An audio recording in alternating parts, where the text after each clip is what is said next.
Hello mga kabisdak, maglinya ko, mag-pick up ko karon sa order sa akong madam. Mas lang naman para sa alaga ko.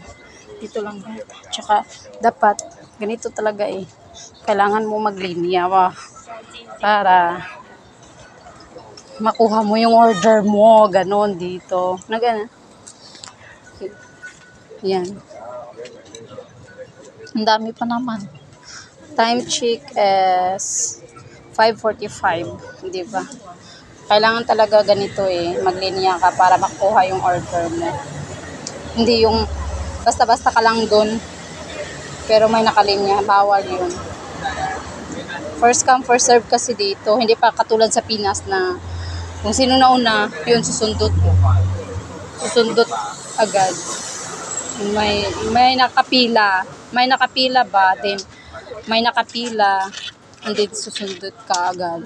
Susundot ka, hindi ka marunong maghintay kung kailan sa'yo. Kaya dito, kailangan talaga nakalinya. Ayan siya. Dito lang yan. Oh. Yan. Time check is 5:40. Malapit nang mag-5. Ay, malapit na mag-6. Pero ganito dito. Buti ngayon hindi na masyadong ulan. Kasi kanina, grabe ang ulan eh. Ayan siya. Maliwalas yung panahon ngayon. Thank you and bye-bye. Thank you for watching. Ang dami pa dito. Konti na lang. Ciao. Bye-bye.